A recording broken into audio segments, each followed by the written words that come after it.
Olá, pessoal. Tem um tempinho aí que eu não posto vídeos no YouTube.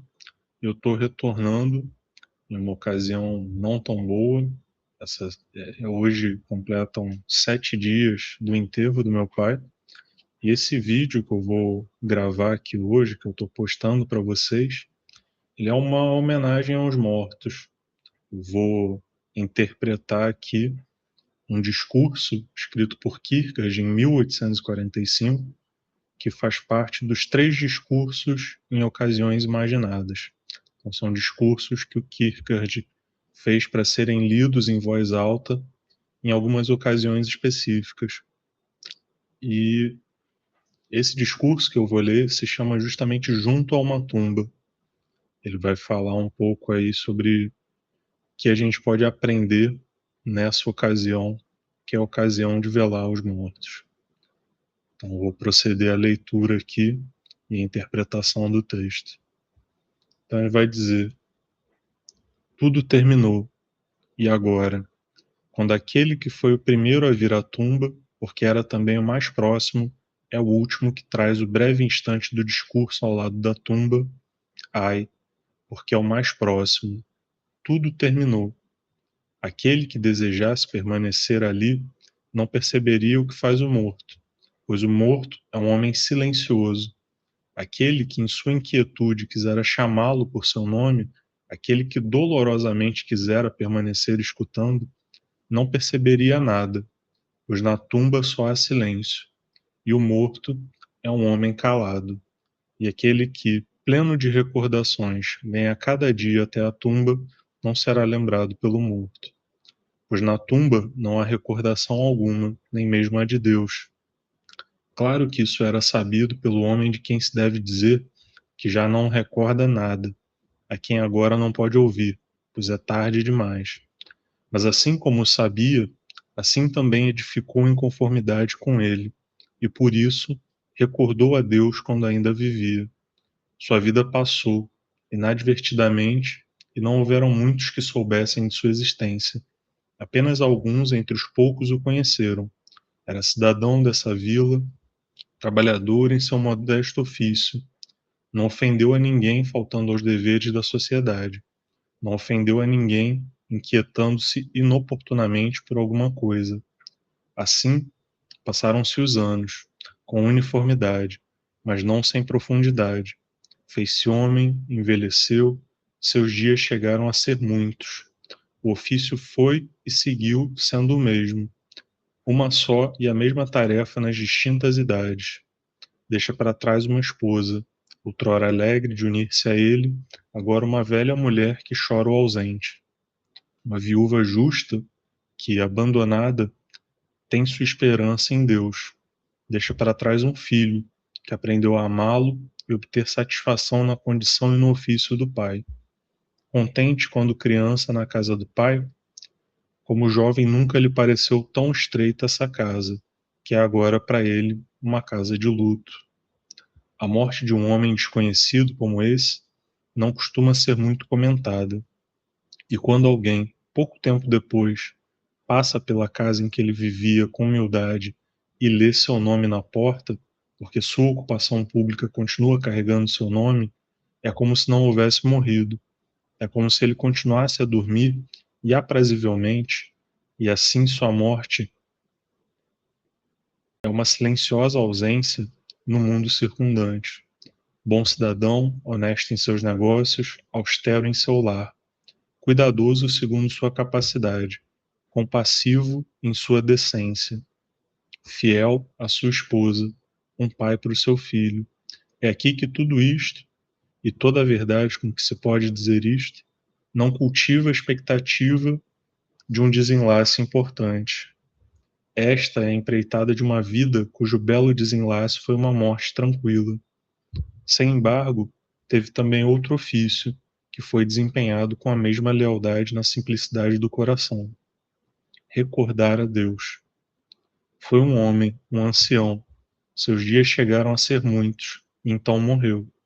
Mas a recordação de Deus foi ela mesma um guia em todos os seus empreendimentos, um gozo tranquilo na piedosa meditação.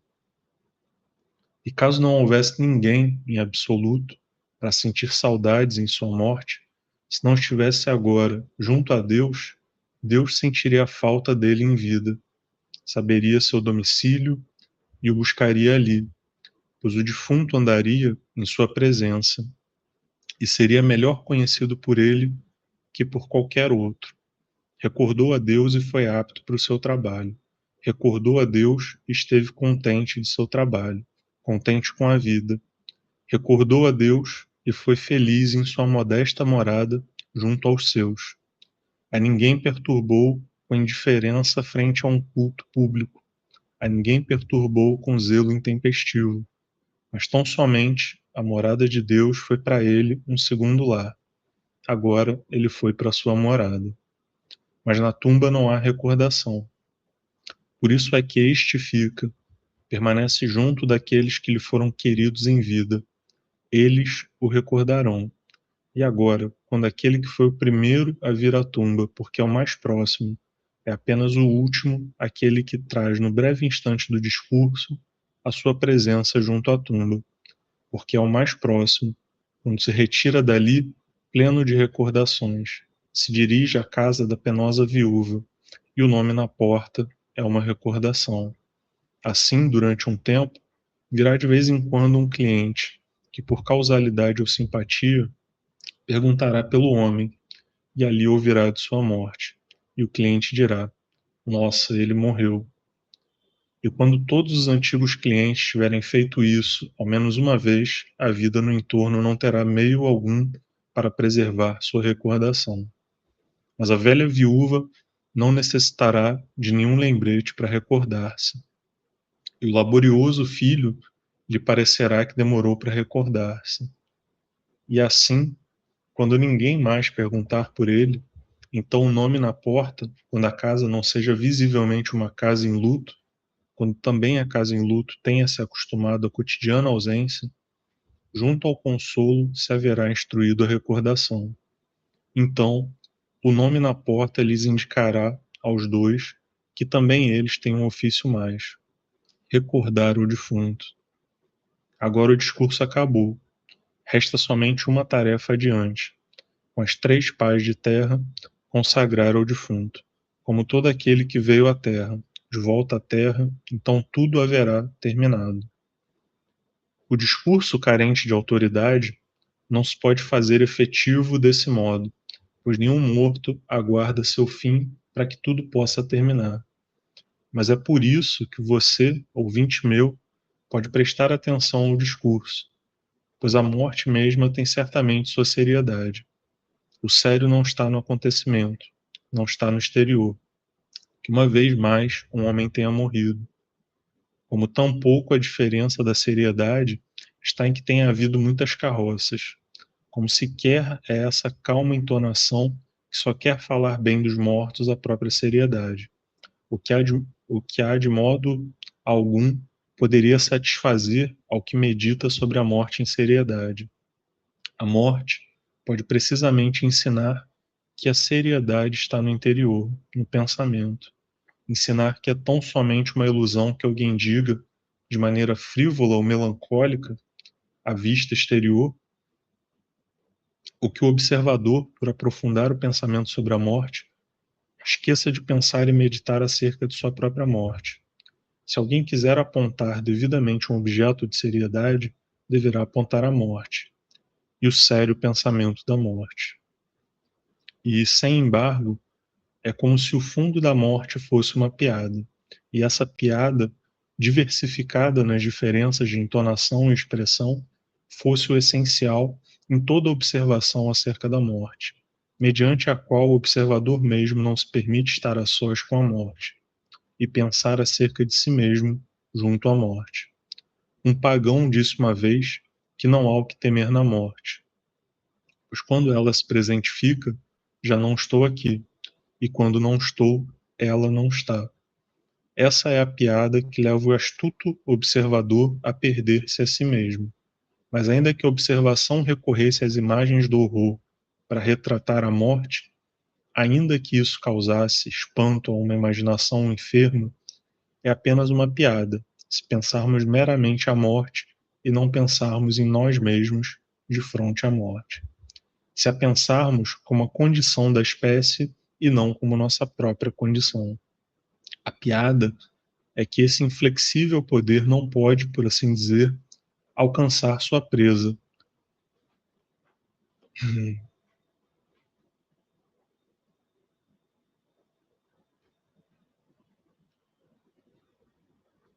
Que haja uma contradição na realização mesma da morte, por assim dizer, que ela tire sarro de si mesma.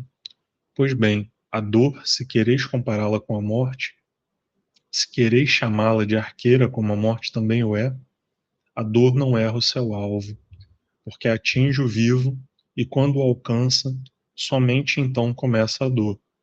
Mas quando a flecha da morte atinge o branco, então tudo acabou. E a enfermidade, se quiser compará-la com a morte, é a armadilha em que a vida é capturada. A enfermidade captura realmente, e quando captura o sadio, então começa a enfermidade. Mas quando a morte retira sua armadilha sem capturar nada, então tudo acabou. Mas justamente nisso consiste a seriedade. E é por isso é que justamente a seriedade da morte é diferente da seriedade da vida, que tão facilmente deixa que alguém engane a si mesmo. Pois quando alguém segue seu caminho obstruído pela adversidade, pelos sofrimentos, pela enfermidade, pela incompreensão, por condições estreitas, por perspectivas miseráveis, sua inferência é errônea, se disso se infere simplesmente que ele mesmo é sério. Pois a seriedade não é a réplica direta, mas sim a enobrecida, ou seja, que também aqui são o interior, o pensamento, a apropriação e o enobrecimento que constituem a seriedade. Ou quando alguém está muito ocupado em complicados fazeres, pode ser que alguém esteja amando de muitos soldados, pode ser que escreva muitos livros, pode ser que esteja em um posto elevado, pode ser que tenha muitos filhos, ou mesmo que arrisque a vida, ou que tenha o sério ofício de cuidar de cadáveres, sua inferência é errônea, se disso se inferir que ele tem seriedade. Pois a seriedade não está na aparência, já que a seriedade é o eu interior, não ocupação ou ofício. A morte em troca não é algo real nesse sentido. E uma vez que esteja morto, é tarde para se tornar sério. E quando alguém tem uma morte súbita, algo que uma morte mais séria consideraria como maior infortúnio, como mencionado na antiga pregação,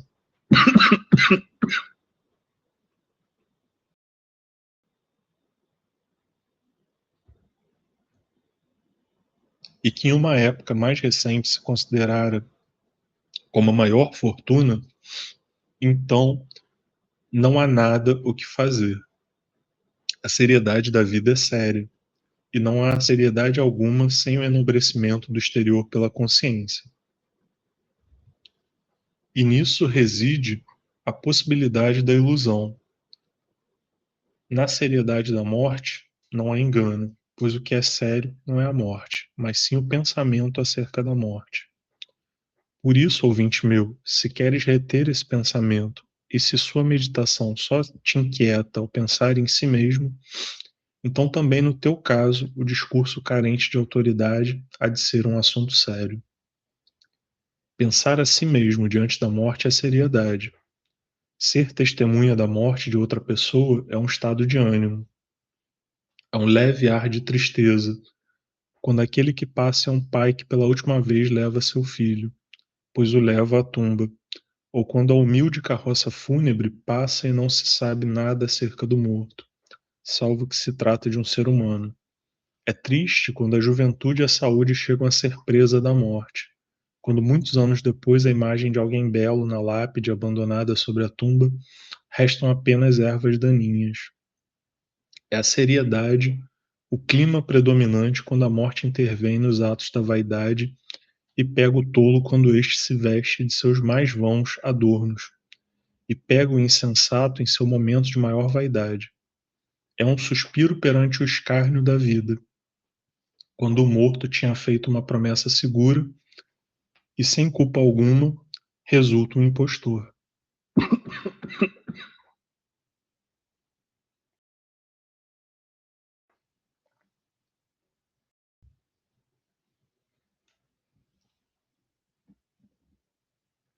Pois havia tão somente esquecido que a morte é a única segurança.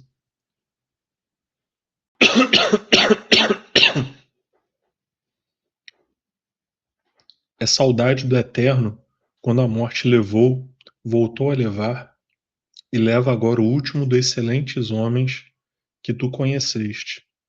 É um calor febril ou um frio ardoroso de enfermidade na alma quando alguém, por ter se tornado tão familiar à morte e à perda dos chegados, então a vida lhe resulta uma consumação do espírito. É pura dor quando o morto é um dos teus. É a dor do parto da imortal esperança quando a pessoa morta é amada. É a estremecedora irrupção da seriedade quando quem morreu foi teu único conselheiro. E é, contudo, um estado de ânimo. E se quiseres morrer para ir de encontro a eles, esse também é um estado de ânimo. E por isso te pareceria mais fácil, pois aqui também se estabelece um estado de ânimo. A seriedade reside em que a morte, é a morte aquela que pensa, e também é que pensa como assim assinalado, e que dessa maneira o faz aquele que da morte não é capaz, estar aí quando a morte também está aí, pois a morte é professora da seriedade, mas seu sério ensinamento, por sua vez, é reconhecido justamente porque deixa que o indivíduo a solicite, para então lhe ensinar a seriedade. Tal como esta só pode aprender o homem mesmo. A morte cuida de seu ofício na vida. Não vai de um lugar a outro como na imaginação do temeroso, afiando sua guarda e amedrontando mulheres e crianças, como se isso fosse a seriedade. Não, pois ela diz: aqui estou, e se alguém quiser aprender de mim, que venha. Somente desse modo se ocupa alguém da morte em seriedade. Não sendo assim, só está no estado de ânimo graças à engenhosidade e à profundidade do pensamento, ou no xiste de uma vívida ocorrência, ou curvado pela profunda dor em sua expressão mais sofrida, ou seja, não se trata então de seriedade, pois a seriedade ensina justamente a moderação frente à dor e à queixa. Um poeta relatou a história de um jovem que sonhou, na véspera de Ano Novo, que era um ancião, e como ancião, no sonho, olhava para trás, para uma vida desperdiçada, até que na manhã do Ano Novo despertou angustiado, não somente frente ao novo ano, mas também de frente a uma nova vida. Pensar de mesmo modo a morte estando desperto, pensar o que é mais decisivo na idade anciã e que tem também seu tempo, pensar que tudo está acabado, que tudo está perdido na vida, para então ganhar tudo em vida. Isso é seriedade. Houve um imperador que se enterrou na observação de todos os costumes exteriores. Talvez seu ímpeto não tenha sido nada além de um estado de ânimo. Mas testemunhar a morte, testemunhar o fechamento do caixão, testemunhar tudo aquilo que terrenamente, mundanamente chega aos sentidos, cessa com a morte. Isso é seriedade. Morrer é certamente o destino de todo ser humano e, portanto, uma arte muito modesta. Mas morrer bem é a mais alta sabedoria da vida. Qual é então a diferença? Que no primeiro caso se trata da seriedade da morte e no segundo da seriedade do mortal. E o discurso que diferencia não pode seguramente se dirigir ao morto, mas apenas ao vivente. Assim, o discurso tratará sobre a decisão da morte. E nisto estamos de acordo, ouvinte meu, que um discurso piedoso não deveria jamais buscar a discordância ou estar em desacordo, salvo com o ímpio. Assim, quando o pobre, o servente, que pode utilizar com austeridade as poucas horas do infrequente dia de descanso, dirige-se a uma tumba para recordar um defunto e para pensar também na sua própria morte, quando, devendo conformar-se com essa modesta oportunidade, dela resulta, ademais, algo prazeroso, ir até ali e permanecer ali gera uma gostosa e benéfica distração a respeito dos muitos dias de trabalho. E ali passa seu tempo, evocando às vezes o defunto, pensando outras vezes em si mesmo com seriedade, regozijando-se outras vezes na liberdade e no entorno, como se alguém pudesse reconfortar-se em uma bela parada, como se fora somente um passeio de prazer e que ele tivera levado consigo uma merenda para que a alegria fosse completa. Então, seguramente, estamos de acordo que alguém assim, em sua nobre simplicidade, reúne os contrários, algo que, segundo a palavra dos sábios, é o mais difícil. Que sua lembrança é apreciada pelo defunto e acolhida com gozo no céu, e que sua seriedade é tão preciosa, tão agradável a Deus, tão proveitosa para ele, como a daquele que com infrequente atitude passara dia e noite exercitando em sua vida o sério pensamento da morte, detendo-se uma e outra vez para desistir do ato vão, instando-se uma ou outra vez a tomar o apressado caminho do bem, renunciando ao hábito do falatório e do trabalho duro da vida para aprender a sabedoria no silêncio, aprendendo assim mesmo a não se horrorizar ante os espectros e as invenções humanas, mas se ante a responsabilidade da morte, assim como a não temer aqueles que matam o corpo, mas sim temer por si mesmo e por viver de forma vã, no instante, na fantasia. Elogiaríamos ele por utilizar de maneira grandiosa a oportunidade que lhe é concedida, mas se em troca ele tomar um descanso no grandioso trabalho do dia para se entreter com o pensamento de ser melhor que o homem simples, o qual não teria nem esse tempo nem essa atitude, de ser mais agradável a Deus, como se Deus tivesse cometido a pura injustiça de negar a alguém o tempo e a atitude, e portanto o dom da felicidade, e logo, atuando cruelmente como geralmente o fazem os homens desalmados, constituiria essa falta um crime. Há, assim, a diferença entre seu infrequente dia de descanso e do homem simples.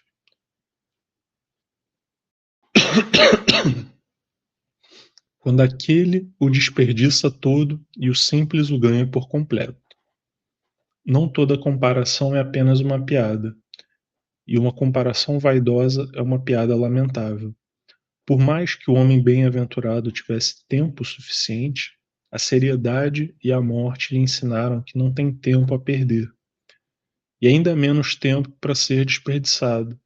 Se alguém em troca afasta também o pensamento da morte tão rapidamente como todos os outros pensamentos, e em sua altivez não se preocupa talvez porque nessa pobre e monótona vida um pensador tão veloz não encontra suficientes coisas nas quais pensar, então estamos de acordo, ouvinte meu, que isto é o próprio de tudo o que chega a ser objeto de uma meditação devocional, que o homem simples chega rapidamente a uma proveitosa compreensão, e que o mais dotado aplica com alegria uma vida inteira, se bem que admite não ter compreendido nem exercitado perfeitamente esse pensamento em vida. Pois aquele no mundo que está sem Deus se cansa em seguida de si mesmo, e isto o expressa de maneira distinta ao cansar-se da vida inteira. Mas aquele que está na companhia de Deus vive junto àquele cuja presença dá a alguém insignificante o infinito significado. Bem, agora acerca da decisão da morte, deve-se dizer primeiramente que ela é decisiva. A repetição da palavra é ilustrativa, e a repetição mesma vem a recordar quão curta em palavras é a morte. Há muitas outras decisões na vida, mas apenas uma é tão decisiva quanto a morte, pois todas as potências da vida não logram resistir ao tempo, que as arrasta consigo, inclusive, a recordação que está no presente. E o vivente não tem em seu poder controlar o tempo, encontrar a calma fora do tempo, na plena culminação, na culminação da alegria, como se não houvesse um amanhã, na dor, como se esta não pudesse resultar um pouco mais amarga, na meditação, como se o sentido tivesse sido plenamente exposto e a própria meditação não fosse, por sua vez, parte do sentido. Na prestação de contas, como se o instante da prestação de contas não reclamasse também sua responsabilidade. A morte, em troca, tem esse poder. Não mexe com ele como se faltasse algo. Não vai em busca da decisão como faz o vivente, mas ainda assim se faz efetiva. Quando chega, ela diz: até aqui nenhum passo a mais. Então acabou. Não se agrega nenhuma letra. Então o sentido foi exposto. Não há de se ouvir nem mais um ruído. E então tudo terminou. Se é impossível fazer coincidir todos os enunciados dos incontáveis viventes acerca da vida em apenas um enunciado, todos os mortos concordam em um único enunciado.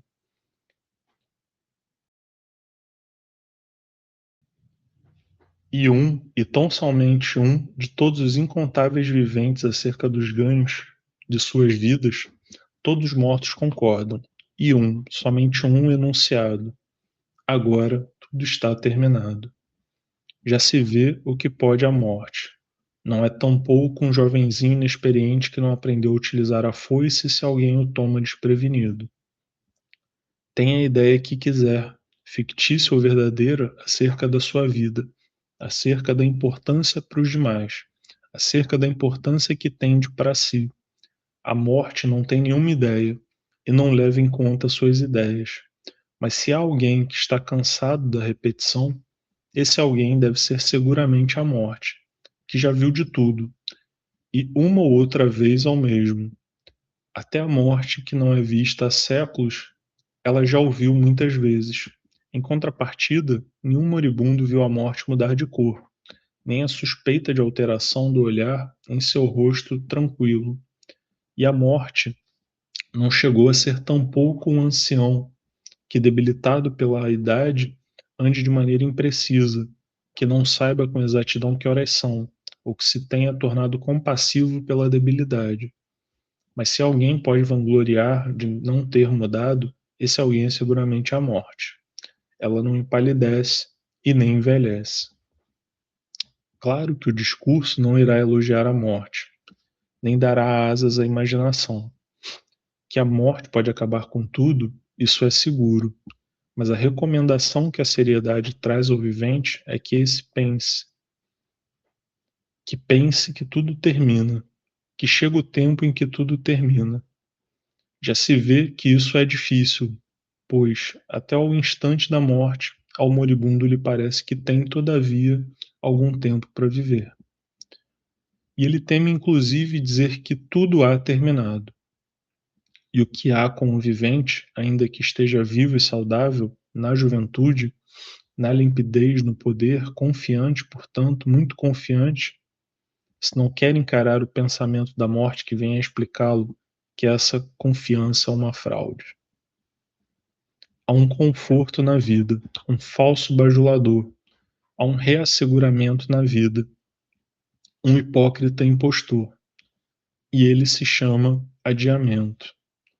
Mas raramente ele é mencionado por seu nome, pois até quando alguém quer mencioná-lo, outra palavra é proferida e o nome resulta um pouco atenuado.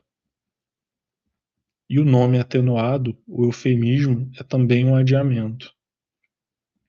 Pelo contrário, não há ninguém que possa ensinar a detestar o bajulador e a pôr à luz o impostor como o sério pensamento da morte. Pois a morte e o adiamento não coincidem, são inimigos mortais, mas o homem sério sabe que a morte é mais forte.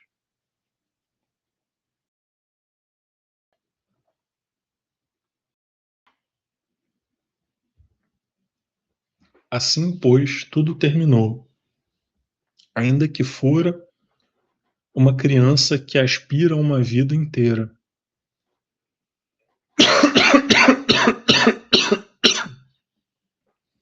Ainda que tenha chorado pelo mesmo. Agora tudo terminou. Não se concede nem um instante. ainda que for um jovem pleno de lindas expectativas, ainda que tenha rogado tão somente por apenas uma delas, agora tudo terminou. Não se paga nenhum tostão pelo seu crédito em vida. Ainda que faltasse pouco na prestigiosa obra de um homem, e ainda que essa obra fosse uma das maravilhas do mundo, e ainda que a humanidade pudesse interpretá-la mal por restar inconclusa, agora tudo terminou. O trabalho não se completou. Ainda que apenas uma palavra tivesse para ele a importância de uma vida, ainda que tenha dado toda uma vida para poder pronunciá-la, agora tudo terminou e a palavra não foi pronunciada. Com a decisão da morte, portanto, tudo termina. Há repouso, nada perturba o morto.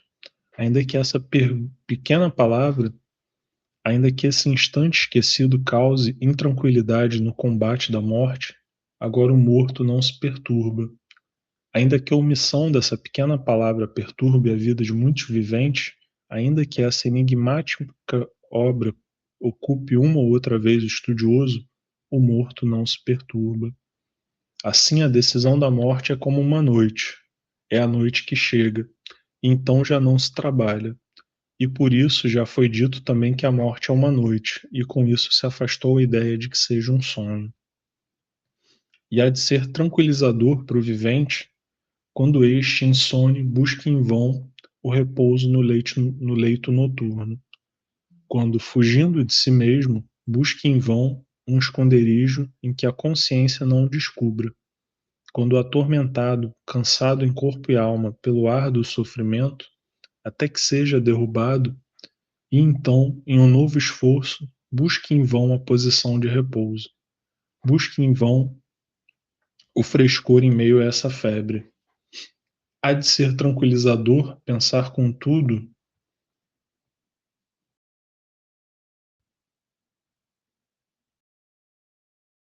que há uma posição em que o açoitado encontra repouso, a da morte.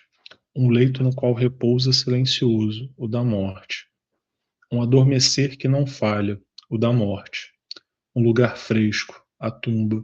Um esconderijo que a consciência não alcança, a tumba, na qual a recordação mesma permanece fora como uma brisa das árvores.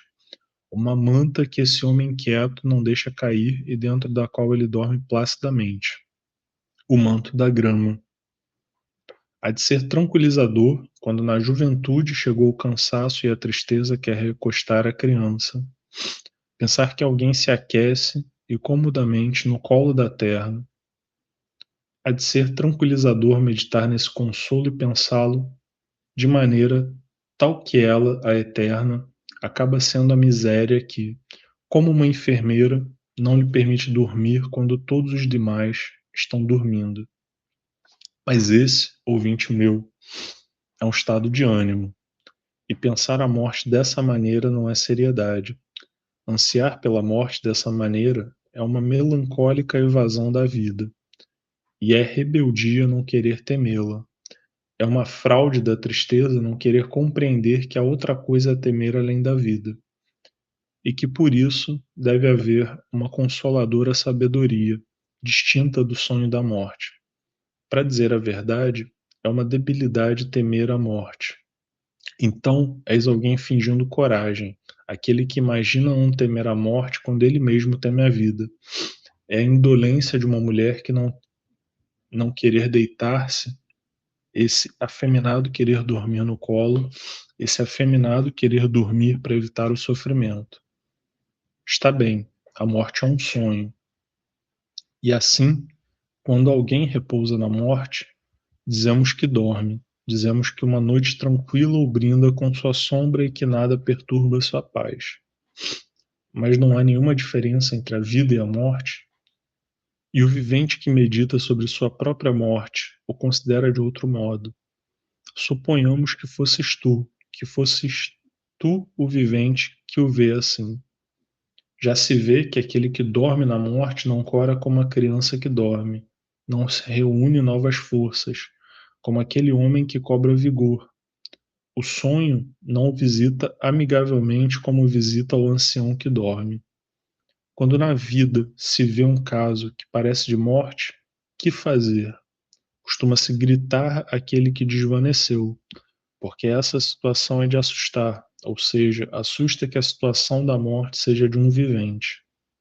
É consolador, então, que por esse motivo não se grite ao morto, porque não serviria de nada.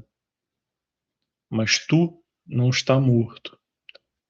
E se a melancolia quer fortalecer-se na catalepsia, se a tristeza deixa que você desvaneça em um cansaço mortal, que parece seu único consolo no sonho da morte, então grita, chama-te a ti mesmo, faça por ti mesmo o que farias por qualquer outro, e não busque um enganoso consolo no desejo de que tudo se acabe. Qualquer que seja a ideia que tens, imaginária ou verdadeira, acerca da estranheza do teu sofrimento, se há alguém cansado da repetição do lamento, há de ser seguramente a morte.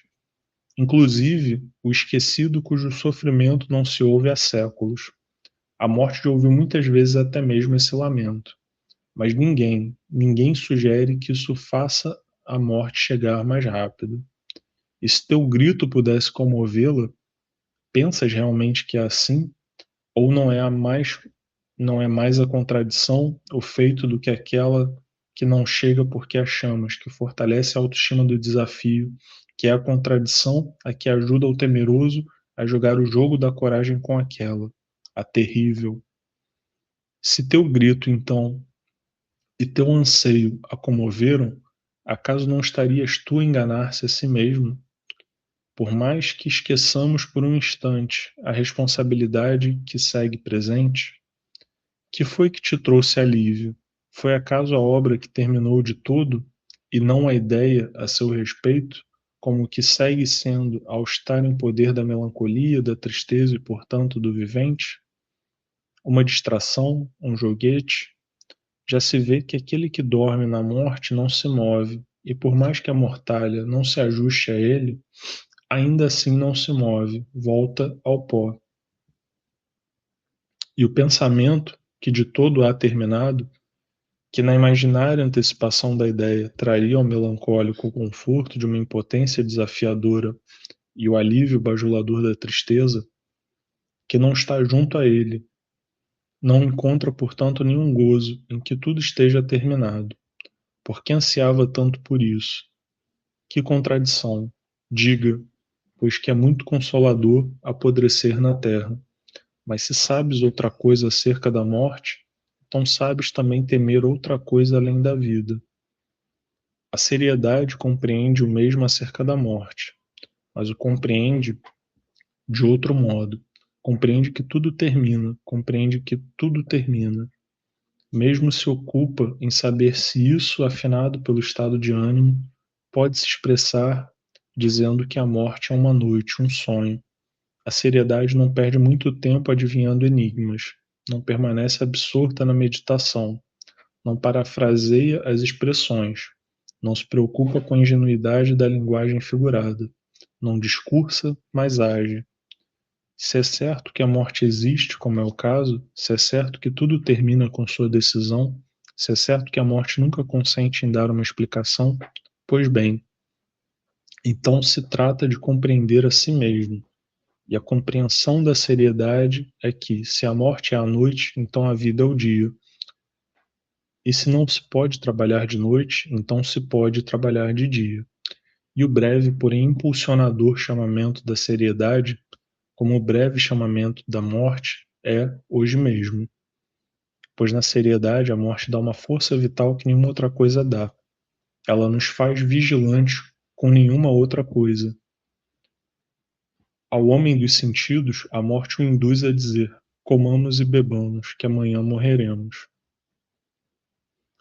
Mas esse é o covarde apetite vital da sensibilidade, essa depreciável ordem das coisas em que se vive para comer e beber, e não se come ou bebe para viver. Ao homem profundo, a ideia da morte o induz talvez à impotência, de modo que sucumbe perigosamente ao estado de ânimo, Mas, ao homem sério, o pensamento da morte lhe dá o correto ímpeto da vida e a meta correta que dirige sua marcha. E nenhum arco pode se tensionar de tal maneira e ser capaz de dar à flecha um ímpeto tal como esse de que o pensamento da morte é capaz de proporcionar ao vivente quando a seriedade o tensiona. Então a seriedade não se apega ao presente, não deprecia nenhuma tarefa por ser demasiado humilde, não descarta nenhum tempo, pois está disposta a rir de si mesma se esse esforço há de ser digno perante Deus.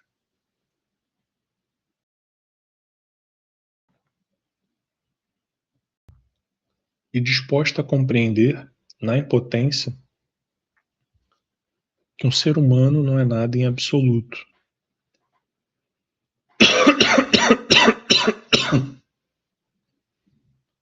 E que aquele que trabalha segundo o máximo de suas capacidades só obtém a devida oportunidade de assombrar-se perante Deus. O tempo, outrossim, é assim mesmo um bem. Se o homem consegue provocar a escassez no mundo externo, isso lhe custaria muito trabalho. Pois é certo o que diz o comerciante, que a mercadoria tem seu preço, mas o preço depende igualmente dos tempos favoráveis. E quando há escassez, o comerciante ganha. Pode ser que em alguns momentos um homem não seja capaz disso no mundo externo, mas no mundo do espírito qualquer um é capaz, pois a morte mesma provoca uma escassez de tempo no que diz respeito ao moribundo. Quem já não ouviu que um dia ou outro a hora aumentava de preço quando o moribundo pechinchava com a morte? Quem já não ouviu que um dia ou outro se cobra um valor infinito, porque a morte encarece o tempo? Disso a morte é capaz, mas o homem sério é capaz de trazer a escassez mediante o pensamento da morte, de maneira que o ano e o dia cobram um valor infinito, e quando é tempo de escassez, o comerciante tem lucro infinito. Mas quando a ordem pública está em polvorosa, o comerciante não segue acumulando de modo indiferente, apenas vela por seu tesouro, a não ser que a mão do ladrão se ponha sobre sua posse. Ai, a morte também é um ladrão da noite. Não é certo, ouvinte meu, que isso tu mesmo experimentaste? E quando o pensamento da morte te visitou, mas você permaneceu inativo, quando a força vital foi ofuscada em um sonho idílico, quando a desrazão da morte quis fazer da tua vida algo vão, quando essa sedutora nostalgia se enroscou em torno de ti, quando a ideia de que tudo havia terminado quis adormecer no sonho da melancolia, quando lhe sumiste no labor da distração mediante a alegria da morte, então você não pôs a culpa na morte, pois tudo isso não era a morte. Entretanto, o que tu disseste a ti mesmo, minha alma está no estado de ânimo e segue assim. Há ali um inimigo que pode me superar. Então não fugistes da morte, como se essa fora a cura. De nenhuma maneira, tu disseste, invocarei o sério pensamento da morte, e este te ajudou, pois a seriedade da morte ajudou a tornar a última hora algo infinitamente significativo. Seu sério pensamento lhe ajudou a fazer com que uma longa vida seja significativa como um tempo de escassez, de maneira vigilante, como se a buscara a mão de um ladrão. Deixe então que a morte conserve seu poder, que tudo termine, mas que a vida conserve também seu direito a trabalhar enquanto é dia. E deixe que o homem sério busque o pensamento da morte para que esse pensamento lhe possa contribuir. Aquele que vacila é apenas testemunha do constante combate de fronteiras entre a vida e a morte. Sua vida é apenas a constatação da dúvida a esse respeito. O resultado de sua vida é uma decepção, mas o homem sério trabalhou amistosamente com os combatentes, e no sério pensamento da morte tem seu mais fiel aliado. Ainda que haja igualdade entre todos os mortos, pois então tudo termina. Há de qualquer maneira, ouvinte meu, uma diferença que grita aos céus, a diferença que consiste em qual foi a vida que, agora, com a morte, chega ao seu fim. Assim, pois, não se terminou de tudo, em que pesem todos os horrores da morte, ou melhor, apoiando-se no sério pensamento da morte, o homem sério diz: tudo terminou. Mas se essa luminosa perspectiva é uma tentação, se somente tenta voltar a avistá-la no crepúsculo da meditação, se ela o retira de sua tarefa, se o tempo não chega a ser tempo de escassez, se a possessão lhe parece segura, então, uma vez mais, não és um homem sério. Se a morte diz, talvez hoje mesmo, então lhe diz a seriedade, por mais que seja hoje, ou talvez não seja, eu digo, hoje mesmo. Acerca da decisão da morte, há de se dizer, ademais, que é indeterminável. Com isso, não se diz nada, mas é assim que deve ser quando o discurso trata de um enigma, pois é certo que a morte torna todos iguais. Mas se essa igualdade está no nada, na aniquilação, então a igualdade mesma é indeterminável. Se é preciso seguir falando dessa igualdade, só se pode fazê-lo mencionando a diversidade da vida e negando-lhe a igualdade da morte. Aqui na tumba, a criança e aquele que transformou o mundo estão igualmente inativos. Aqui o rico é tão pobre quanto o miserável. A miséria nada pede e o rico nada tem para dar. O mais austero e o mais insaciável necessitam igualmente de pouco. Aqui não se ouve a voz do mestre, nem o grito do subalterno. Aqui o arrogante e o ofendido chegaram a ser igualmente impotentes. Aqui jazem tumbas vizinhas e conversam aqueles a quem a inimizade separava diametralmente. Aqui jazem o excelente e o miserável, mas excelência não os separa. Aqui jazem os dois, aquele que imaginava a morte como uma busca por um oculto tesouro e aquele que havia esquecido que a morte existia. Mas não se nota diferença alguma. A decisão da morte é assim, em sua igualdade, como no espaço vazio e como um silêncio em que nada se ouve, ou, em sentido moderado, como um silêncio imperturbado. E nesse reino silencioso reina a morte, em que pese que ela sozinha enfrenta todos os vivos, ela é bastante poderosa para subjugar a todos eles e impor o silêncio. Tenhas a ideia que tiveres acerca da vida, inclusive acerca de seu significado a respeito do eterno, da morte, tu não escaparás com palavras. Não se transita em direção ao eterno pela rota do discurso e de um só alento. Todos devem se calar. E ainda que uma geração inteira se una ruidosamente acerca de uma ou outra obra em comum e o indivíduo não se esqueça de si mesmo e se sinta muito confiante no amparo da multidão, até aqui a morte corre em separado a cada um, e ela resguarda o silêncio. Podes pensar em qualquer diferença com relação ao vivente, a morte o fará igual àquele que seria irreconhecível em sua diversidade. Pois é certo que o espelho da vida reflete às vezes com bajuladora lealdade a diversidade do vaidoso.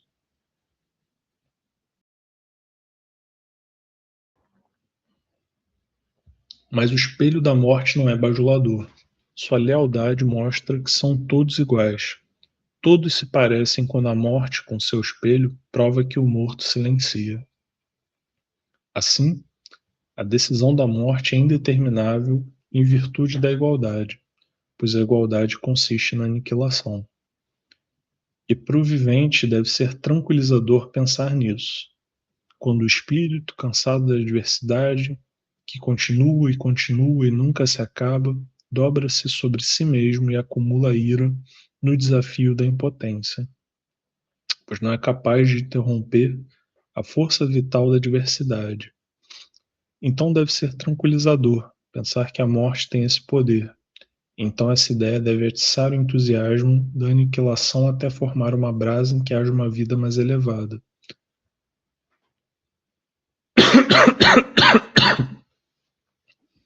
Quando o desamparado suspira em seu esconderijo porque a vida o abandonou, como uma madrasta. Quando em sua miséria não se atreve sequer a se mostrar, porque até o melhor dos homens, sem querer, ri de si mesmo em seu tormento. E não obstante, há um ridículo gemido, quando nesta isolada exclusão não ama, porque ninguém encontra nele a igualdade que ele mesmo busca de forma vã nos demais. Então deve ser um alívio, como o é a neve refrescante para o ardor da oculta cólera, pensar que a morte pode fazer com que todos sejam iguais. Quando o ofendido se retorce pela injúria do poderoso e na impotência, o ódio desespera em busca de vingança. Então deve ser um consolo bem-vindo, algo que quase restitui a vontade de viver, pensar que a morte faz com que todos sejam iguais. Quando aquele que foi mimado pela satisfação de seus desejos permanece ocioso e flerta com as grandes ideias acerca de si mesmo, próprias do desejo, mas vê somente que os demais se esforçam e com isso logram coisas grandiosas, e então a paixão da impaciência dificulta sua respiração. Então deve ser um alívio, deve dar fôlego pensar que a morte risca tudo como um só traço e faz com que todos sejam iguais. Quando o perdedor, ainda que tenha compreendido que o combate já terminou e que ele é o derrotado, também compreende que tudo terminou, que sua derrota deu ao vencedor o ímpeto da felicidade, que seu sofrimento, pelas sequelas da derrota, são a constatação cotidiana, ainda que cada vez mais distante, da inalcançável ascensão do outro. Então deve ser tranquilizador pensar que a morte vai em busca de anular a distância.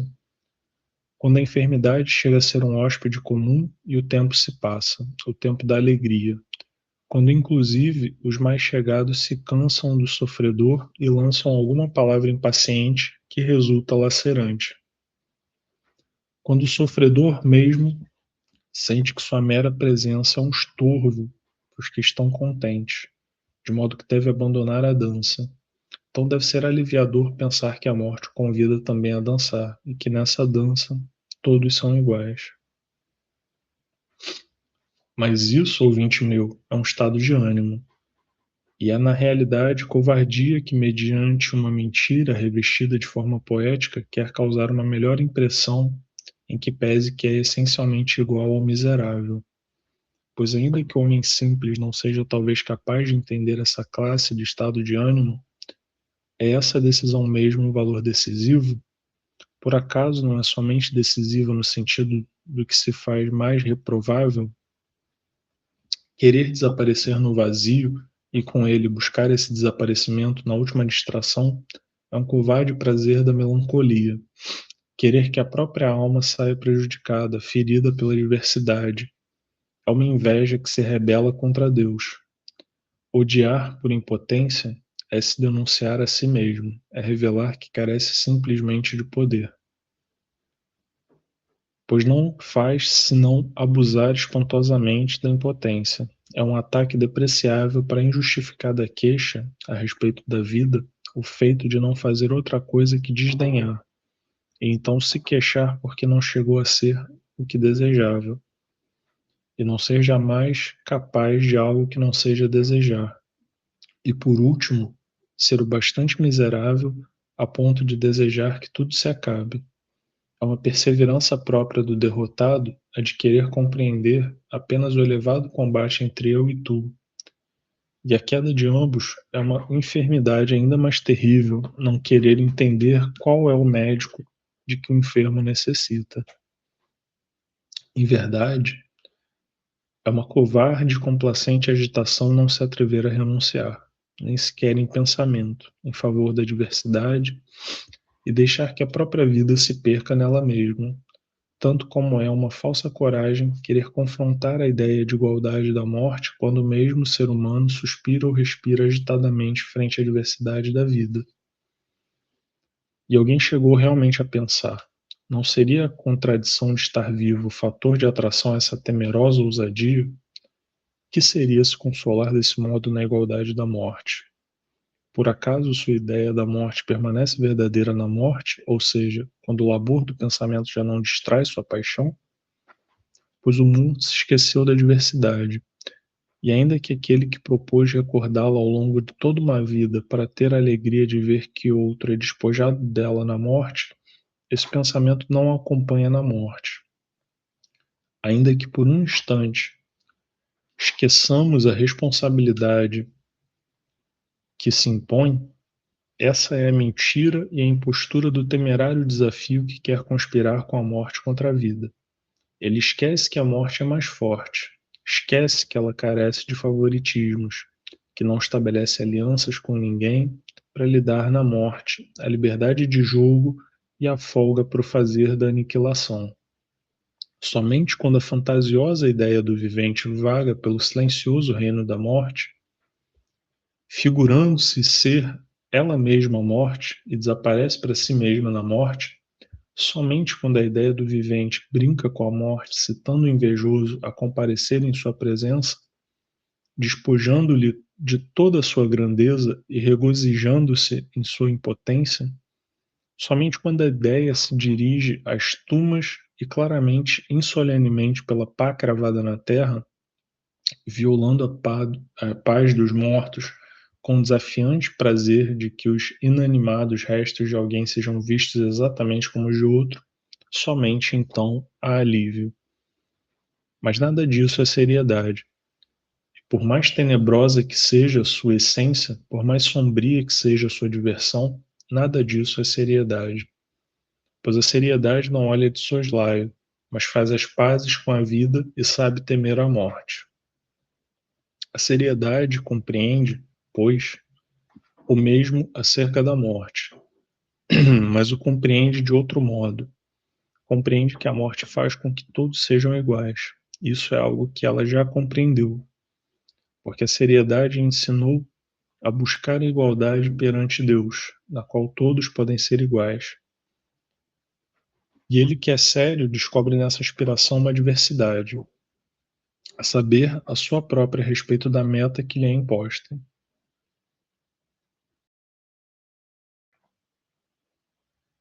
E descobre a posição mais afastada dessa meta séria como aquela igualdade que é a da morte.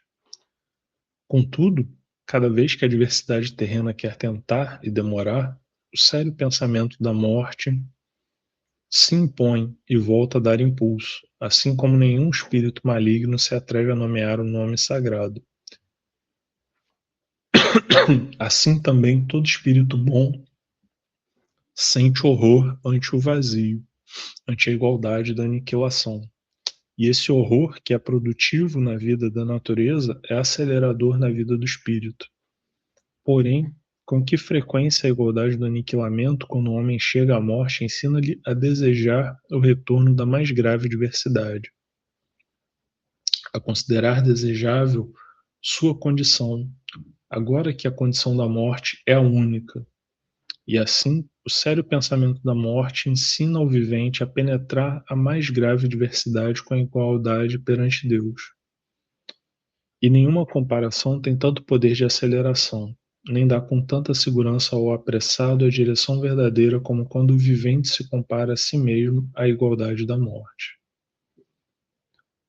E se a mais vã de todas as comparações é aquela na qual um ser humano desdenha de toda outra comparação para comparar-se consigo mesmo na satisfação de si mesmo, e por acaso nenhuma vaidosa mulher esteve de forma vã tão rodeada de admiração quando está a sós na frente do espelho?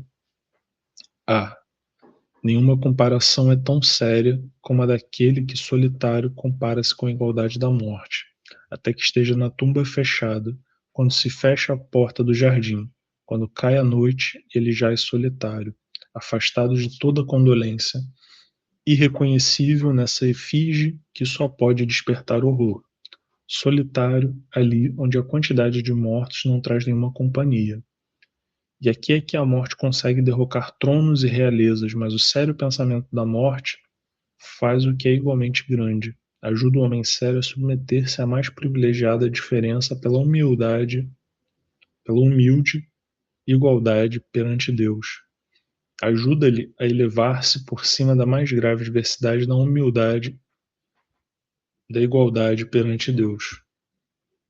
Na verdade, amigo meu, que tu mesmo já o experimentou assim, e quando tua alma foi transbordada pelo privilégio e de tanta grandeza apenas pôde reconhecer-te a ti mesmo, então o sério pensamento acerca da igualdade da morte lhe retornou irreconhecível em outro sentido, e tu aprendeste a conhecer-te a ti mesmo e a querer ser reconhecido por Deus?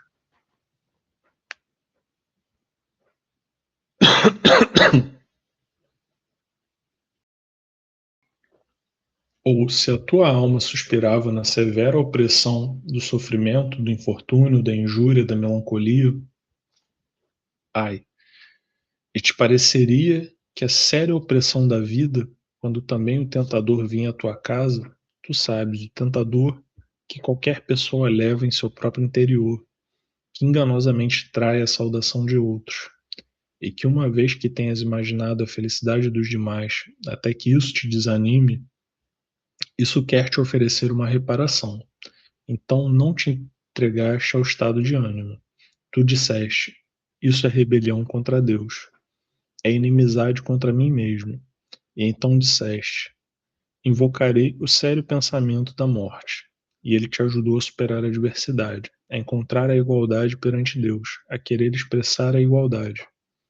Pois o que a igualdade da morte tem de terrível é que nada pode resistir a ela. Que comovente! Mas o que a divina igualdade tem de beatitude é que nada pode impedi-la, se o próprio homem assim não o quer. E era então tão grande a diversidade da vida, pois considere-o alegre e deixe que se alegre em sua felicidade. Quando tu, o infeliz, te alegras também de sua felicidade, então ambos estão alegres. Considere o notável, deixe-o desfrutar de seu privilégio. Quando tu, o injustiçado, esqueces a ofensa e contemplas o mérito. Acaso é tão grande a diferença? Considere o jovem, deixe-o se apressar na confiança da esperança. Quando tu, ainda que tenha sido decepcionado pela vida, talvez ocultamente chega a apoiá-la, é então tão grande a diferença? É claro que a bênção, a honra, a riqueza, a beleza e o poder são o que constitui a diversidade. Mas se a diferença está somente nisso, então temos por um lado uma planta campestre e por outro uma flor de cemitério, que se cultiva na consagrada terra da abnegação. Então, tão grande é a diferença quando ambos são abençoados, venerados, ricos, belos e poderosos? Ah, não. Então não se necessita de reparação alguma, e menos ainda daquela que se cala com falsidade diante do feito de alguém e se converte em nada. Por mais grave que seja a adversidade, o sério pensamento acerca da igualdade da morte ajuda, pois, com uma estrita disciplina, a desistir da comparação mundana, a compreender a aniquilação como aquilo que é ainda mais terrível e a querer buscar a igualdade perante Deus. A igualdade da morte não pode lhe encantar com sua magia, e tampouco há tempo para isso, pois assim como a decisão da morte é indeterminável em virtude da igualdade, assim também é igualmente indeterminável em virtude da desigualdade. Quem nunca ouviu falar disso, que a morte não faz diferença alguma, que não conhece camada social nem idade? Quem nunca refletiu a respeito do feito de que, ao invés de mencionar a maior diversidade nas condições de um vivente e ao tentar então pensar a morte com relação a ele, sua determinação consiste em poder igualmente buscar sua presa tanto aqui como ali, de um modo idêntico, posto que não se toma nenhuma consideração, enquanto toda diversidade reside justamente em que se tome em consideração. Assim, é indeterminável em virtude da desigualdade. Quase se adianta a vida, e a criança nasce morta, e deixa ao velho esperando anos a fio. Quando alguém diz paz e tranquilidade, aí está ela acima dele. E às vezes se busca ela em vão quando a vida está em perigo, quando ela encontra ao que se oculta em um esconderijo, quando os celeiros estão cheios e há reserva para uma longa vida.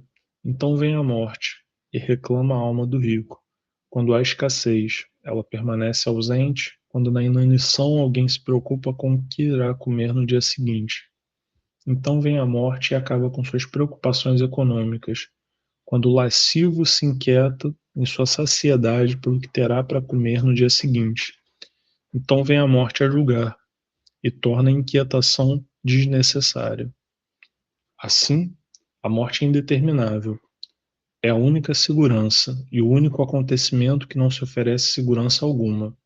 Esta ideia faz com que o pensamento se alterne entre o indeterminável e queira tentar a sorte nesse horror, como num jogo que queira adivinhar o significado desse estranho enigma, que queira entregar-se à inexplicável desaparição e inexplicável irrupção do súbito. Há de ser tranquilizador pensar nessa coincidência, nessa igualdade e desigualdade, nessa lei presentificada do que não tem lei, que é que não é, que está em relação com todo vivente e que é indeterminável em cada uma de suas relações. Quando a alma se cansa da coerção e da obrigação, do determinável e da exígua meta cotidiana da tarefa determinável, e da consciência de que é mais e mais o que se descuida.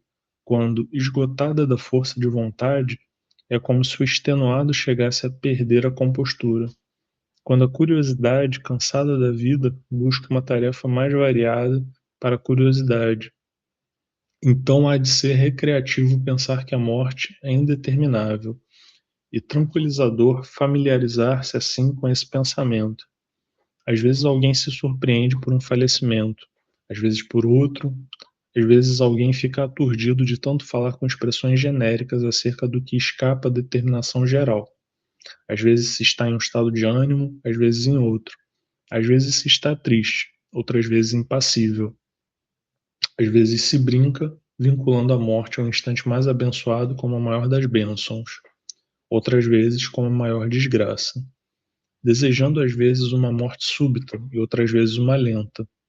Às vezes alguém se cansa de discutir que a morte é a mais desejável, outras vezes toda essa observação causa incômodo. Então alguém se esquece da morte, até que a observação chega a novas combinações que causam novos assombros. Ah, sim, até que o pensamento acerca da morte se esfumasse em uma nuvem diante dos olhos, e a recordação da própria morte chega a ser um determinado murmúrio para o ouvido.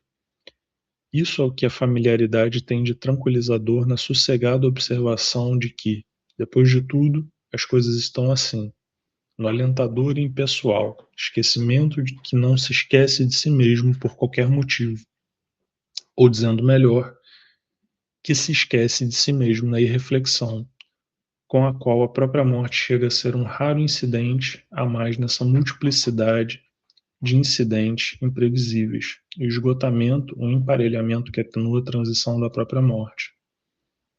Mas ainda que uma vida como essa recorra a todos os estados de ânimo possíveis ao pensar a estranheza da morte, por acaso é por isso que a observação é seriedade? Por acaso a meticulosidade do estado de ânimo acaba sempre em seriedade? Não haveria de consistir no começo da seriedade justamente impedir que essa meticulosidade na qual o observador desatenta na vida e chega a ser como aquele que se entrega ao jogo, quando pergunta e pergunta novamente e sonha com números na noite ao invés de trabalhar durante o dia? Aquele que considera a morte desse modo se encontra em um estado de torpor no que concerne a sua vida espiritual,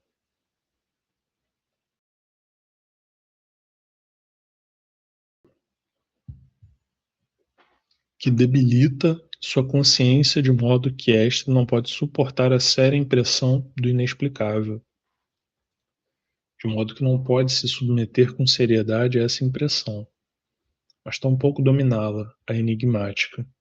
É certo que a morte é um estranho enigma, mas só a seriedade pode determiná-lo. A que se deve essa confusão da reflexão, senão ao feito de que o indivíduo sai pela vida a observar, que quer ter uma visão da existência como um todo, desse jogo de forças que só Deus no céu pode observar facilmente, porque ele, em sua providência, domina com certa e onipresente circunspecção, mas o que debilita o espírito do homem e o faz perder o sentido, que lhe ocasiona intempestiva punição e o fortalece com um lamentável consolo. Intempestiva, por assim dizer, é a punição no estado de ânimo, porque se inquieta em torno a muitas coisas. Lamentável, com efeito, é o consolo nessa tensa indolência, quando sua observação tem tantas entradas e saídas que acaba sendo perplexidade. E quando então chega a morte, ela engana o observador porque toda observação não se aproximou nem um só passo da explicação, mas apenas o enganou por toda a vida. A seriedade compreende então o mesmo acerca da morte, que é indeterminável em virtude da desigualdade, que nenhuma idade, nenhuma circunstância e nenhuma condição de vida dá segurança contra ela. Mas o homem sério o compreende de outro modo, e se compreende a si mesmo. Eis que já está posto o machado na raiz da árvore. Toda árvore que não dê bom fruto será cortada. Não, toda árvore será cortada, também aquela que dá bons frutos. O certo é que o machado está posto na raiz da árvore. Ainda que inadvertida, a morte passa sobre sua tumba e o machado se move. Ainda assim, há incerteza a cada instante. O incerto é quando se fará o corte e cairá a árvore. Mas quando estiver caída, então é que se poderá decidir se a árvore dava bons frutos ou se dava frutos podres. Aquele que é sério observa a si mesmo. Se é jovem, o pensamento acerca da morte lhe ensina que é um homem jovem aquele que chega a ser preso se a morte chega hoje. Mas não brinca falando de generalidades acerca da juventude como uma presa para a morte. Aquele que é sério se observa a si mesmo. Sabe, portanto, como é aquele que chegaria a ser aqui presa da morte se esta chegasse hoje. Ele se recapacita em sua própria obra e sabe, portanto, qual é a obra que aqui se interromperia se a morte chegasse hoje. Então o jogo termina, então o acerto é adivinhado. A observação geral da morte, tanto como o efeito de querer realizar uma experiência em geral, não faz senão confundir o pensamento. A certeza da morte é seriedade. Sua incerteza é ensino, exercício da seriedade. Sério é aquele que, pela incerteza, é instruído pela seriedade em virtude da certeza. Como aprende o homem a seriedade? É por acaso quando alguém sério lhe diz alguma coisa que outro pode chegar a aprendê-la? De modo algum. Se tu mesmo não chegaste a aprender assim de um homem sério, imagina-te então como ocorre. Então aqui o discípulo se preocupa, pois sim, sem preocupação não há discípulo. Cerca de algum objeto com toda a sua alma, pois isso é a certeza da morte, um objeto de preocupação. Então, o preocupado se dirige ao mestre da seriedade, e isso é a morte, não um espantalho, que somente ele é para a imaginação. O discípulo então quer isto ou aquilo, e quer fazê-lo segundo determinadas suposições. E não é verdade o que então resulta, mas o homem sério não responde nada. E finalmente diz sem pudor, com a calma da seriedade: sim, é possível.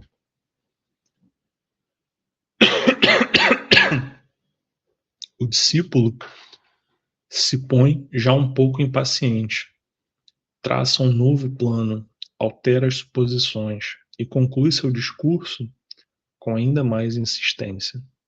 Mas o homem sério cala, olha com calma e finalmente lhe diz: sim, é possível. Então o discípulo arde em chamas, recorre às súplicas, ou se acaso está adestrado para racionalizar com suspeição, chega talvez a ofender o homem sério. E ele mesmo se confunde por completo, e tudo parece confusão ao seu redor.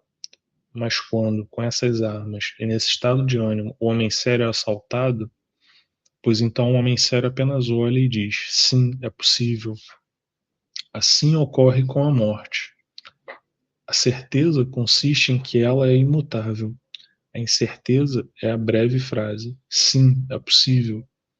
E todo condicionamento que queira fazer da certeza da morte uma certeza condicionada para aquele que deseja, Todo acordo que queira fazer da certeza da morte uma certeza condicionada para aquele que se resolve, todo pacto que queira condicionar a certeza da morte a um tempo e uma hora para aquele que age, todo condicionamento, todo acordo, todo pacto encalha nessa frase.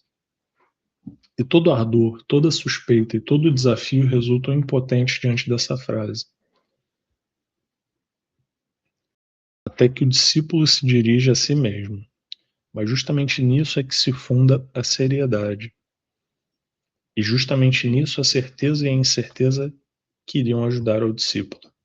Se lhe é permitido que a certeza se refira a qualquer coisa como um rótulo geral na vida, e não como algo que ocorre com a ajuda da incerteza, como uma indicação de uso para o particular e para o cotidiano, então a seriedade não pode ser aprendida. A incerteza se apresenta e segue sinalizando como mestre o objeto do ensino. Ele diz ao discípulo: preste atenção à certeza. Então surge a seriedade. E nenhum mestre consegue ensinar desse modo ao discípulo a prestar atenção ao que se diz e ao que se faz em certeza da morte, quando esta sinaliza a certeza da morte. E nenhum mestre consegue manter desse modo concentrados os pensamentos do discípulo em um único objeto de ensino, como o faz o pensamento acerca da incerteza da morte, quando faz com que o pensamento seja exercitado na certeza da morte. A certeza da morte determina o discípulo de uma vez por todas na seriedade, mas a incerteza da morte é cotidiana, ou frequente, ou requerida, supervisão que vela pela seriedade. Somente isso é seriedade.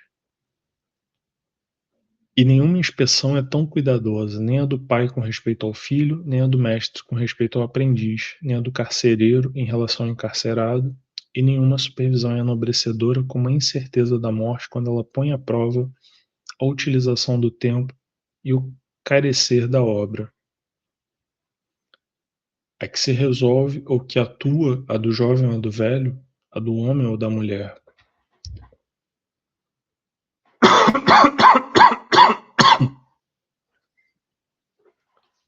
Pois, no que diz respeito ao tempo bem utilizado, não é essencial em relação com a interrupção da morte se o tempo foi duradouro ou escasso. E no que diz respeito à obra essencial, não é essencial. Em relação à interrupção da morte, se a obra foi terminada ou apenas iniciada. No que diz respeito ao acidental, a duração temporal é determinante, como por exemplo na felicidade. Somente no final se decide se foi feliz. Em relação à obra acidental, a qual está no exterior, é essencial que a obra seja terminada. Mas a obra essencial não se determina essencialmente em função do tempo e do exterior, já que a morte é a interrupção. Assim, a seriedade consiste em viver cada dia como se fosse o último, e ademais o primeiro de uma longa vida, e em eleger essa obra que não depende de si e concede a esse alguém o tempo de uma vida, para que seja completada devidamente ou somente um tempo breve para havê-la começado devidamente. Acerca da decisão da morte, finalmente, há de se dizer que é inexplicável. Se os homens, com efeito, encontram uma explicação, a morte mesma não explica nada. Pois se pudesses pôr teus olhos sobre ela, pálida, ceifadora do luto, quando estiver ociosa, apoiada em sua foice, e quiseres então caminhar em direção a ela, já sei por que crerias que teu tédio ante a vida poderia presentear teu afeto, ou que tua ardente saudade da eternidade haveria de comovê-la. Se pusesses tuas mãos no teu ombro e dissesses: explica-te, uma palavra basta. Crês que ela contestaria, ou penso que sequer notaria que você pôs as mãos em seus ombros e que lhe falou?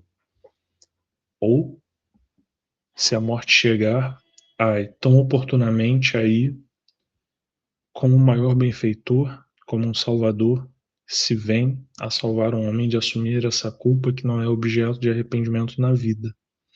Porque a culpa põe fim à vida. Se esse miserável deu graças à morte por lhe haver trazido aquilo que buscava e lhe haver impedido de se fazer culpado. Creis que ela o entenderia? Eu penso que não ouviria sequer uma palavra do que lhe dissera, pois ela não explica nada. Se chega como a maior obra do bem ou como maior desgraça, se lhe saúda com júbilo ou como desesperada resistência, disso a morte nada sabe, pois é inexplicável. Ela é transição, acerca da relação não sabe nada, nada em absoluto. É claro que esse caráter inexplicável requer uma explicação, mas nisso consiste justamente a seriedade, em que a explicação não explica a morte, mas como que manifesta em sua íntima essência aquele que dá a explicação. Ah, que séria recordação da lentidão da fala! Ainda que alguém deva rir ao ver a irreflexão, pôr a mão para sustentar a cabeça pensativa que há de indagar sobre a explicação, e ainda que alguém deva voltar a rir quando esse pensamento se esvai com a explicação, ou quando, como se tratasse de uma convocatória geral, inclusive com os mais frívolos pensamentos que surgiram com resposta pronta, uma observação explicativa que aproveite a infrequente ocasião, pois a morte é para todos um enigma inexplicável. Ai, a julgadora seriedade se denuncia a si mesma, demonstra quão reflexiva, quão tola é sua vida. Por isso, a guarda a respeito da explicação já é um sinal de que há alguma seriedade, a qual, de toda forma, compreende que a morte, justamente porque não é nada, não é algo assim como uma estranha inscrição que todo transeunte deve tentar ler, ou como uma raridade que todos devem ver e sobre a qual devem ter uma opinião.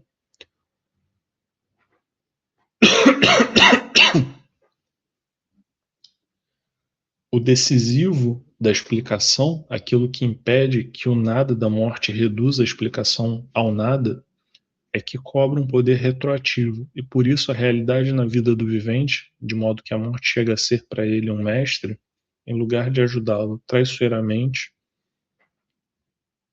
a se denunciar a si mesmo e de se revelar um tolo ao prestar explicações. Ainda que inexplicável, a morte pode ser tudo e não ser absolutamente nada, e a explicação parece expressar as duas coisas de uma vez.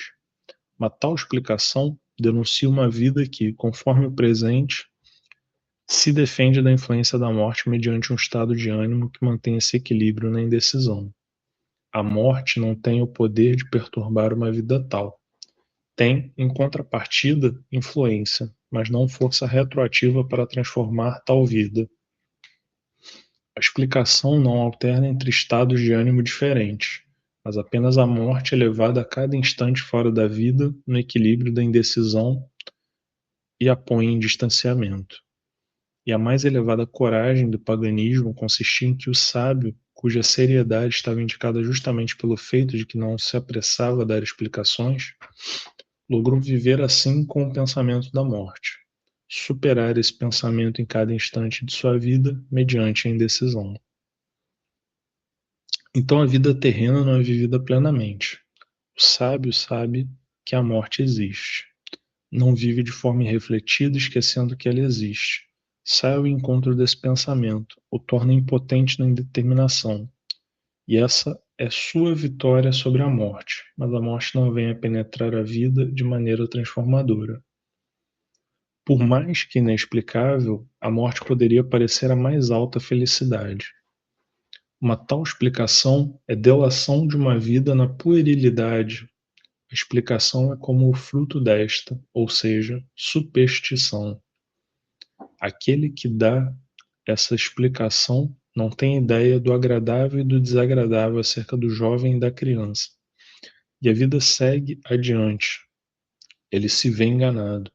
Envelhece em muitos anos, mas não em mentalidade. Não obtém nada que seja eterno. Então a puerilidade se concentrou nele até chegar à exaltada ideia de que a morte viria a lhe dar cumprimento a tudo. Ela foi então o amigo buscado, a amada, o rico benfeitor que poderia brindar tudo aquilo que esse homem pueril busca de forma vã alcançar na vida. Muitas vezes se fala com ligeireza e temor acerca dessa felicidade, às vezes com tristeza, às vezes é aquele que dá a explicação quem chega a se abrir pela explicação e quer ajudar aos outros. Mas esta não faz senão delatar como em seu interior aquele que dá explicação, que adverte o caráter retroativo da seriedade, que avança com pueril rapidez, é também aquele que deposita sua esperança na morte como se costuma fazer em vida. Mesmo que inexplicável, a morte pode parecer a maior desgraça, mas essa explicação denuncia que aquele que dá a explicação se prende covardemente à vida. Covardemente talvez a seus favores, covardemente talvez a seus sofrimentos, de modo que ele teme a vida, porém teme mais ainda a morte. A morte não cobra força retroativa, a dizer não no que faz a concepção, pois todavia opera para trás, contrastando os favores da felicidade de alguns, enganando toda esperança ao sofrimento terreno de outros. Costuma-se utilizar também outros nomes para designar a explicação. Costuma-se chamá-la de morte, uma passagem, uma transformação, um sofrimento, um combate, um castigo, o pagamento do pecado.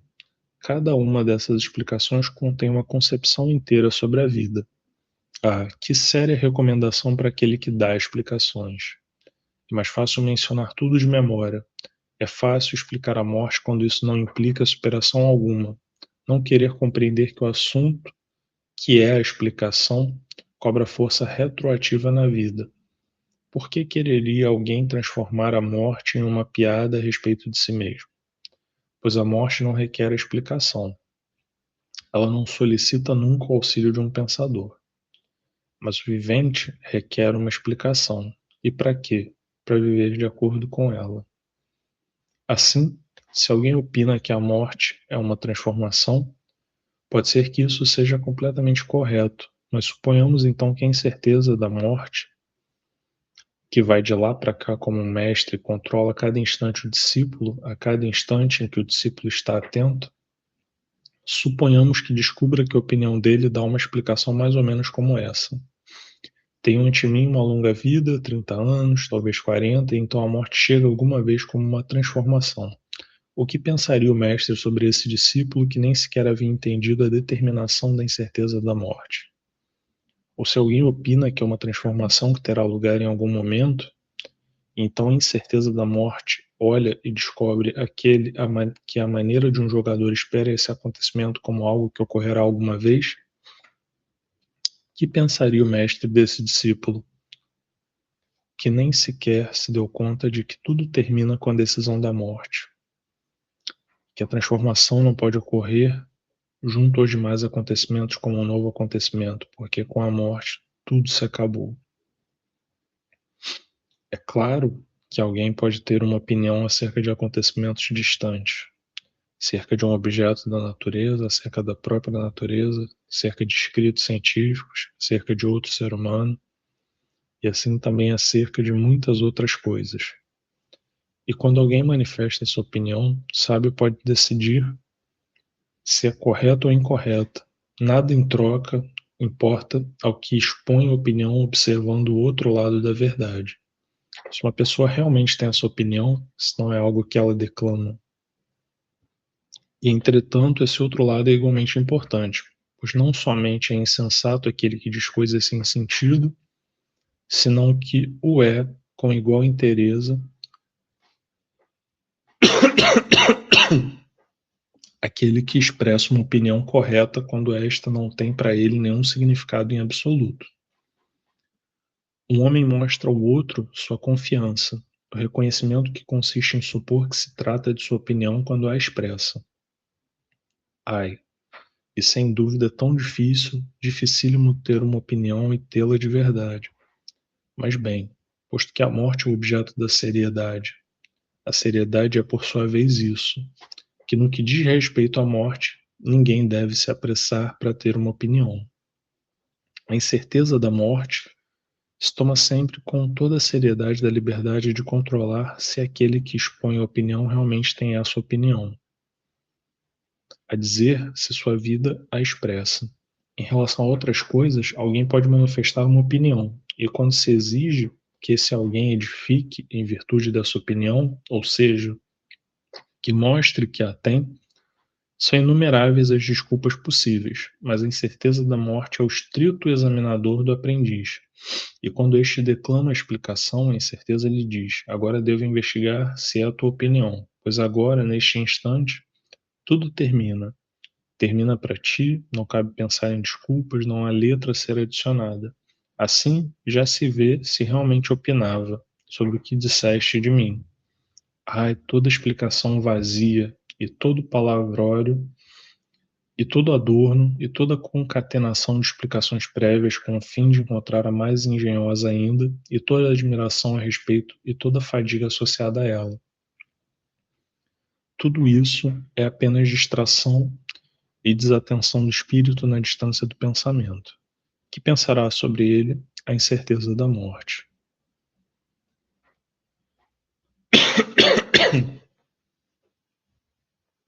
Por isso, o discurso não irá se abster de toda explicação. Assim como a morte é o final de tudo, assim também será isto a última coisa que será dita sobre ela, que ela é inexplicável. Seu caráter inexplicável é o limite, e o sentido do enunciado somente está em dar ao pensamento da morte força retroativa, em fazer dele algo impulsionador na vida, porque tudo termina com a decisão da morte, e porque a incerteza da morte inspeciona cada instante.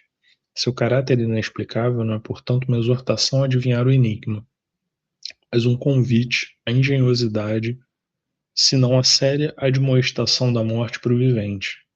Não necessitas de nenhuma explicação. Ponha-te a pensar que nessa decisão tudo está terminado e que pode estar à mão a cada instante. Olha, isso vale a pena ser pensado. Ouvinte meu, talvez lhe pareça que é pouco o que esse discurso lhe ensina. Talvez você mesmo saiba muito mais. E todavia, não haverá sido em vão se a correspondente ideia acerca da decisão da morte foi a ocasião para que você se recorde a ti mesmo que o feito de saber muito não é um bem em si mesmo, ou seja, um bem natural. Talvez lhe pareça que o pensamento sobre a morte resulta apenas aterrador, e que, não obstante, aquele que tem também um lado mais suave, mais ameno para a observação, que o anseio por repouso do esgotado trabalhador, que a pressa do caminhante em busca do atalho, que a consolação que o preocupado encontra no analgésico sonho da morte, que a triste necessidade do mal-entendido de dormir em paz são também uma bela e legítima explicação da morte. Inegavelmente, mas não se pode aprendê-la de memória, não se pode aprendê-la lendo sobre ela. Ela é adquirida lentamente, e somente quando é devidamente adquirida, que por aquele que trabalhou até o cansaço na boa obra, que andou pelo caminho estreito até a fadiga, que carregou a preocupação de uma causa justa, que foi incompreendido em um esforço nobre, somente quando é devidamente adquirida, desse modo, é que encontra seu lugar e se torna um discurso legítimo na boca do reverendo. Mas ao jovem não é permitido falar desse modo, para que a bela explicação, com a palavra sábia na boca do tolo, não chegue a ser uma falsidade em sua boca. E isso, se ele ouviu que o sério mestre da criança e do jovem chegou a ser, em uma idade posterior, o amigo do adulto e do homem maduro. Mas nunca se ouviu, não, ao menos, de alguém de quem desejasse aprender que desde o começo o mestre se transformou prontamente em um companheiro de jogos, ou a criança em um velho, nem tampouco que essa relação de amizade se estabeleceria então verdadeiramente. Assim tampouco ocorre com o pensamento acerca da morte. Se este não pode interromper alguma vez com horror a vida do jovem, somente a seriedade se mostra válida para moderar o horror, se a incerteza da morte não teve seu tempo de ensino para instruir, com rigor da seriedade, nesse caso, não se ouviu nunca, ao menos de alguém de cujo saber se poderia desejar uma parte ou parcela de alguém semelhante. Não se ouve nunca que foi verdade que alguém se referiu à morte como sua amiga, que essa não haveria sido jamais para outra coisa como uma companheira de jogos quando na juventude. Cansado já da vida, buscava enganar a vida falando falaciosamente da amizade e da morte. Ou quando na velhice, sem haver desfrutado da vida, buscava enganar-se a si mesmo falando falaciosamente da amizade e da morte. Aquele que só entende a dificuldade e o rigor da aprendizagem pode ser que consiga, desse modo, justamente por ele, fazer-se digno de chegar a gozar alguma vez da amizade do mestre. É que aquele que falou aqui, ouvinte meu, não é seu mestre. Somente lhe permite que sejas, como ele mesmo é, testemunha da morte. Desse mestre da seriedade que desde o nascimento é assinalado a cada um como mestre para toda a vida, e que, na incerteza, está sempre pronto para começar o ensino quando este é requerido, pois a morte não vem porque alguém a invoca. Não seria senão uma brincadeira que o mais débil lhe pudesse suplicasse desse modo a mais forte. Mas ainda que prontamente, como alguém abre a porta da incerteza, o mestre não está ali. Esse mestre que indefectivelmente chega a exercer uma prova e interrogar o discípulo, tem alguém aproveitado seu ou não seu ensino. E essa prova da morte, ou para dizer o mesmo com a palavra estrangeira mais frequente, esse exame final da vida é igualmente difícil para todos. Aqui não sucede como em outras coisas, quando aquele que tem mais talento é mais facilmente aprovado, e mais dificilmente aprovado o que tem menos. Não. Senão que a morte adapta com toda exatidão a prova da atitude, e a prova resulta igualmente difícil, porque a prova é a seriedade. E assim termina o discurso escrito por Kierkegaard em 1845, que é um chamado para que a gente possa aproveitar esse momento de falecimento de um conhecido, de um ente querido, como um momento de confronto com a nossa própria finitude. É isso, o vídeo ficou um pouco longo, porque o discurso é longo, mas era essa a mensagem que eu queria passar hoje. Então, obrigado pela atenção e um abraço.